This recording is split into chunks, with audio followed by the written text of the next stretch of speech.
Hello YouTube, Flightsimguy here. Wow, what a week. Alright, so I know that I said I was going to take a break from the Maddog and spend some time with the extreme prototype Learjet. Well, I lied. I love this plane so much that I figured I'd go and spend some time. And I spent the whole week flying this plane an awful lot. Now, what I'm doing here, I went from Long Beach to Vegas. Coming into Vegas now, I did 4 flights. Those are the ones that I got done. Spent twice as much time getting stuff that, spent a lot of time that wasn't worth publishing, and I had to do them over. So all I'm going to do in this video is show you the flights from the 4 flights that I got done this week. So here, I went from Long Beach to Vegas, then I went from Vegas to Sky Harbor, then from Sky Harbor to Albuquerque, and from Albuquerque to Oklahoma City. And wow, did I go through a lot of stuff. Anyway, alright, so first things first, I'm going to just go over some stuff that I've learned during these many hours of simming. Traffic 360, if you have it, you may realize that whenever the planes are doing anything, they make a lot of noise. When a plane starts up or takes off, it's a loud, disgusting roar. And I figured a way how to fix that, so I got that done. So now my Traffic 360, I have all the nice traffic, but I'm stuck with the stock FSX engine noise, which is good. There you go, that's what I'm talking about. I was able to fix that. Okay? And this landing at Vegas was a go-around. This is my second time, and I still screwed it up. This plane is just hard to fly.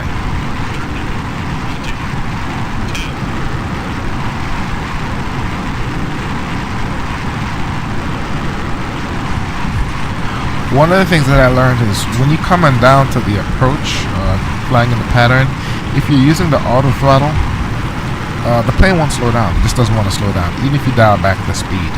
So what I've learned is you have to turn off the auto throttle, idle the engines, and stay at a certain altitude to bleed off speed, or just use your spoilers. The plane does not want to slow down. One lessons learned. Second lessons learned. As you can see, my P3D looks a little different, and that is because I purchased and installed end shade and end text. Now, I don't know what the hell this program does, but since I've installed it, I've gotten much better frames, at least a 25% of increase in frame rate in both P3D and FSX Steam. That's the good news. The bad news is, when I install it in P3D, for some reason, I'm not sure what end-text does and end-shade does, but P3D doesn't want to remember its configuration. So whenever I exit and come back into P3D, it thinks I'm firing it up for the first time. So you lose all your key assignments, you lose all your settings for your throttles, you lose all your graphic settings, you lose all your realism settings. And what I had to do was, in P3D, you can save off your assignment settings for your controls. You can save that to a file, and you can also save your graphic settings as a profile to a file. So I just reloaded those. But my realism settings, every time I load P3D, it goes back to default, so I have to set it again, turn down the traffic, set the realism to turn off collision, and turn off the labels of the traffic and all that kind of stuff. So I'm not sure why endless shade and end text does that, but it does. So, but on the flip side, you get these awesome graphics. Terrain. It only has that effect on P3D. It doesn't do that with FSX or FSX boxed. So here I'm coming into Sky Harbor, Phoenix. This again was a go-around. And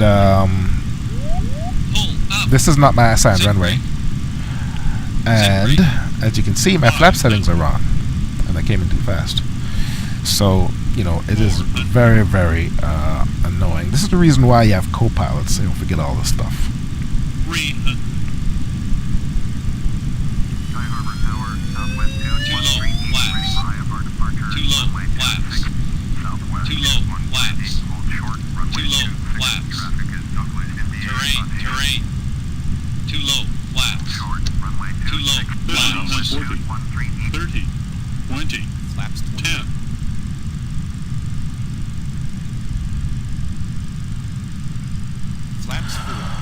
Also, this time I spent with P3D, I'm learning it has some bugs. For some reason, the auto brakes doesn't want to arm. Occasionally it will arm when I'm on the ground, if I'm not going to do the takeoff, but when I'm coming in, the auto brakes does not want to set. You set the arm switch, it pops up, then it pops back. Don't know why it does that. And what I did when I was doing all these hops was whenever I landed and I powered down, I simply saved the flight. And then when I do my next flight, I simply fired it up, load the flight where I was, and proceeded from there. And when I went from Sky Harbor to Albuquerque, which is going to be my next landing that's coming up, and I landed there, I saved the profile, when I landed, after I shut down, and there was a bug in there, okay? Since I was at Albuquerque going to Oklahoma City, I never did get that flight done. There's something wrong with the engines in P3D in this plane. In all cases, when I tried taking off, the engines cut out. And I know this is a study sim, and I know that it mounts a lot of stuff, but I didn't do anything wrong, I swear to God. And I just kept having problems. It would not, the engine wouldn't behave. I would turn on the aircraft, turn on the APU, and sitting there looking at N2 on both engines, the N2 number was right where it needs to be. Just before you fire it, it lights off. And when I tried starting the engines, the start switches worked backwards. In other words, when you hit start, it would spool down from 21 down to 2 or 3. And that's when it was in start. Then when you set it back to off, that's when it spooled up, and then the engine would light off. Then when I go to take off, the engines would cut out. So I thought something was wrong with the plane, so I downloaded the latest version, because they did a patch, and installed that. But when I loaded the flight, I loaded the profile that was saved before, and I still had the same issues. Also, when I was trying to fly from Albuquerque to Oklahoma City, the autopilot wouldn't engage. Switch it up, and it just switched back. So I went ahead and selected the menu in the Maddog, fix all failures, and it fixed that issue with the autopilot not taking. But when I went to do my star and I hit departure arrival, that button in the FMS, my P3D crashed, and it is very, very rare that I ever crash my P3D install.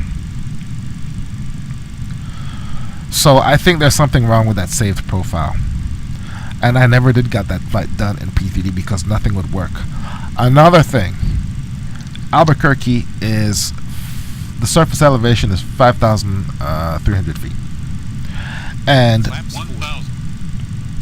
when you do your takeoff, the takeoff, when you set the engine takeoff power, it was barely enough for me to get off at the very end of the runway. Because when you're at that higher altitude, you need more power and you need more speed. So one of the flights, I had 7 failed attempts. One of the flights, I disregarded the EPR settings and just mashed the throttles forward because I needed the speed to get off the runway. But shortly after I took off, both engines died. So I crashed and burned about 2 or 3 times in P3D, taking off from Albuquerque going to Oklahoma City, and I just gave up. I wasted too much time. 300.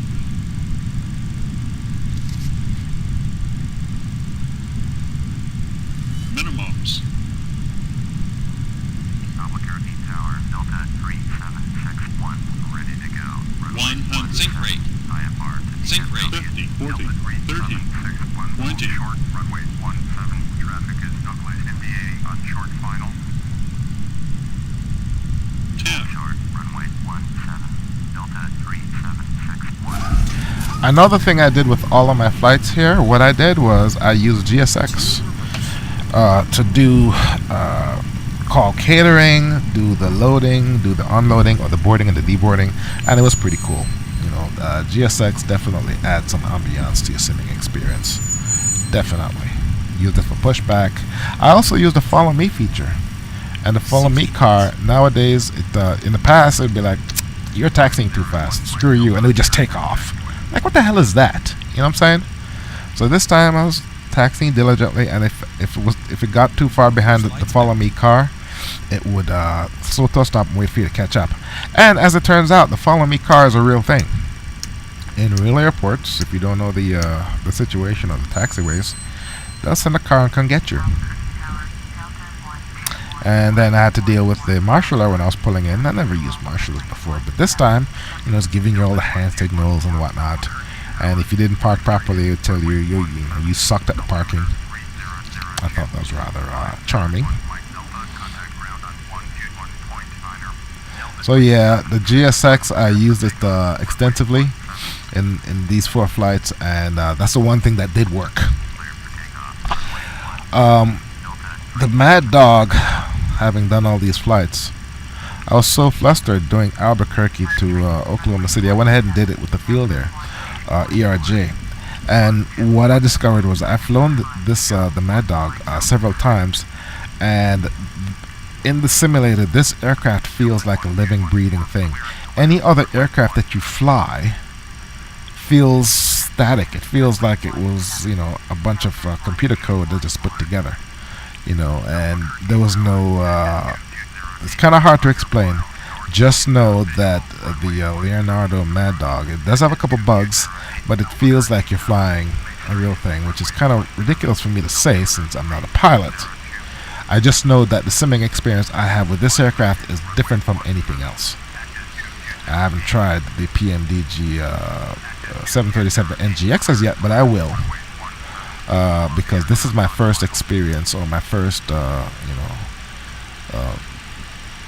instance where I've taken several flights with in-depth study sim aircraft. So here I am at Albuquerque, and 8 tries later, I'm making my way over to Oklahoma City. The airport in Oklahoma City, by the way, is called Will Rogers World. I think it's kind of weird. And as you can see, I flew this in Steam and not P3D because I simply couldn't get P3D to work. I think what I needed to do was not reset it to cold and dark, but instead load a fresh flight, load a fresh copy of the aircraft at the gate, as opposed to loading a saved profile. That saved profile had bugs. If I had loaded a fresh copy and set it to cold and dark, reset all the failures, I would have been good. So the flight here in Steam, and I had some issues in Steam. I tried this the first time, and the damn thing crashed when I fired up Aviasoft Flight Bag, which was set for P3D. I was gonna reconfigure it to see the Steam simulator, but I fired up Aviasoft and then Steam crashed. So I said, you know what? I've wasted too much time on this damn flight, and I went ahead and loaded the flight at the active runway, ready to fly. And then I punched in the plan in the flight management computer and took off. And even then, taking off at a high altitude airport, 5,200 feet, you have to be careful. You pull up your flaps too soon, it's gonna stall. And I got the stall warning several times. All I did was turn off the autopilot, turn off the auto throttle, push the nose down, give it gas, and I was able to recover. Coming into Oklahoma City, I requested permission to land, and it told me, go screw yourself. The airport is IFR only. And I figured, you know what, I'm just going to come in and land, which is exactly what I did. And all I did was captured the ILS for runway 35. I think it was 35 right. And I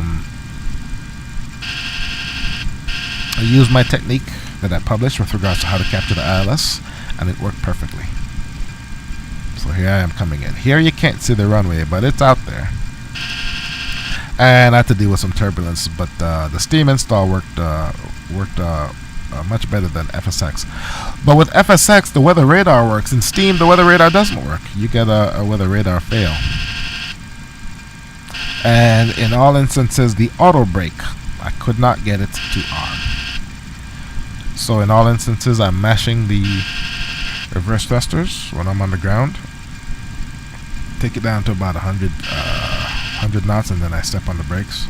And if I'm running out of runway, I just step on the brakes the whole time. Now the auto brakes is automatic brakes. It does have anti-skid, which is ABS, anti-lock brakes. So in theory, you can land and just stand on the brakes, and the ABS will do its thing, which is probably what I'll start doing from now on. Really like these weather effects here.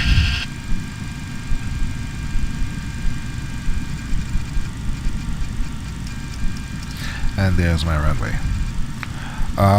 Oklahoma City. I think I'll do one more flight with the Maddog and set it down and move on to another aircraft. Speaking of other aircrafts, I spent some money this past week. Got myself some new planes. Got myself the commercial level simulations implementation of the DC-10. That thing looks outstanding, sounds even better. Unfortunately, it has kiddie flight dynamics and half the systems aren't modeled. I also got the Just Flight L1011 Pro, and then I read that the Captain Sim and L1011 is a better L1011, so I got that one too.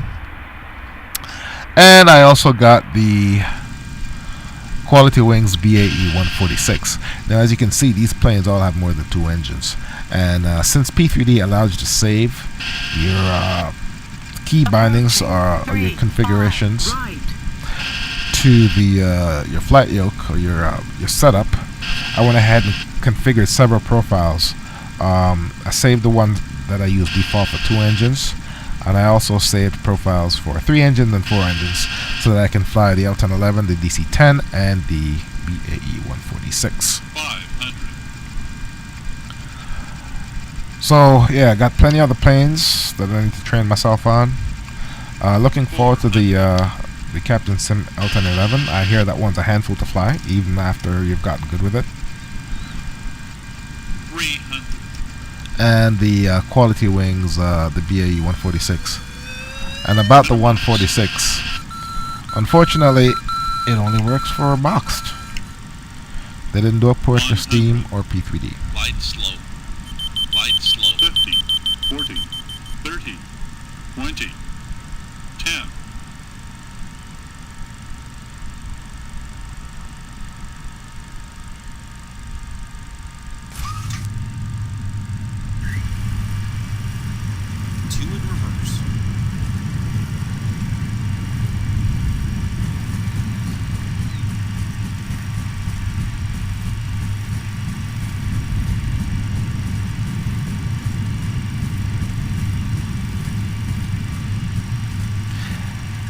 Yeah, so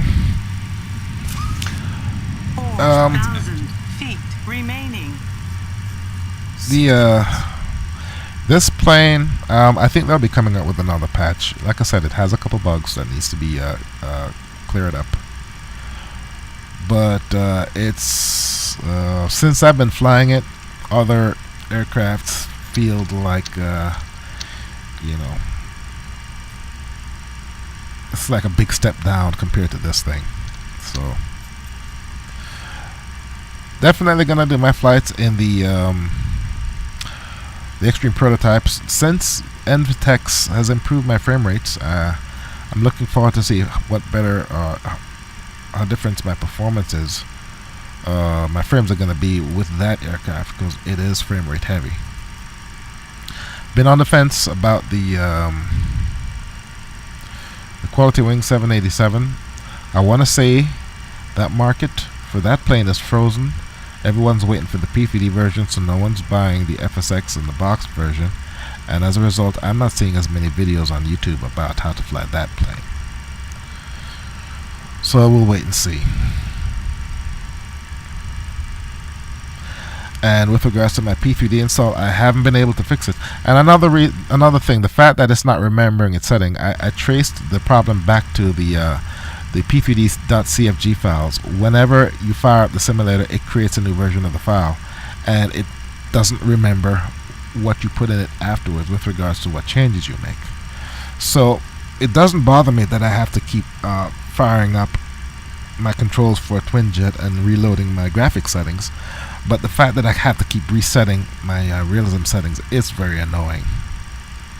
You know, turning off labels for the jet aircraft, turning off collision with other aircraft, and whatnot. It's very, very annoying. I'm pretty sure there's a fix for it.